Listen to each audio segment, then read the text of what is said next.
হে WhatsApp family, চলে আসলাম আর একটা new blog নিয়ে। তো আজকে কী করছি তোমাদের সাথে সব কিছু শেয়ার করব। আর অনেক দিন ধরেই আমার ক্যামেরাটা খারাপ হয়ে গেছিলো, তো সেটাই আজকে ঠিক করতে যাব। তো কোথায় যাচ্ছি না যাচ্ছি কী করছি তোমার সাথে সব কিছু শেয়ার করবো, ভিডিওটা পুরো দেখতে থাকো। চল, তো ফাইনালি গাইস দেখতেই পাচ্ছ বাড়ি থেকে বেরিয়ে গেলাম। আর এখন টোটো ধরে যাব হচ্ছে নৈহাটি।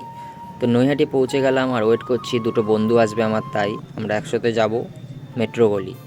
তো ওয়েট করতে করতে ট্রেন ঢুকে পড়লো আর ট্রেনে উঠে পড়ে যাচ্ছি এখন শিয়ালদার উদ্দেশ্যে। তো দেখতেই পাচ্ছ শিয়ালদায় আমরা এখন পৌঁছে গেছি। আর এখন এখান থেকে যাব ধর্মতলা, তাই বাসে উঠে পড়েছি। আর বাস নিয়ে যাচ্ছে আমাদের ধর্মতলা। তো ধর্মতলা নেমেই আমরা একটু চা আর কিছু খেয়ে নিলাম, কারণ অনেক খিদা পেয়েছিল। আর একবার ওখানে ঢুকে গেলে 1-2 ঘন্টার ওপর টাইম লেগে যাবে, কারণ এর আগে আমি একবার এসেছিলাম। তো চা খেয়ে আমার বন্ধু পেমেন্ট করে দিল। পেমেন্ট করেই আমরা চলে আসলাম দোকানে। তো দোকানে এসে ক্যামেরাটা হাতে দিয়ে দাদার হাতে বলছি কি কি প্রবলেম না প্রবলেম। আর আমার অনেক প্রবলেম ছিল ক্যামেরাতে, আর লেন্সেও প্রবলেম ছিল, আর আমার ব্যাটারিটাও খারাপ হয়ে গেছিলো।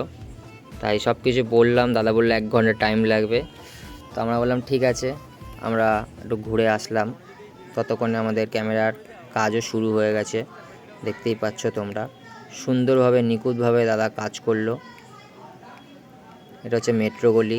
তোমরা আশা করি সবাই জানো ক্যামেরার এখানে সার্ভিস, ক্যামেরা সব কিছুই পাওয়া যায়। তো তোমাদের যদি ভিডিওটা কোথাও থেকে একটু ভালো লেগে থাকে তাহলে like, comment, share and subscribe করবেন। আর এরমভাবে পাশে থাকবে। আজকের মতন এখানেই, বাই।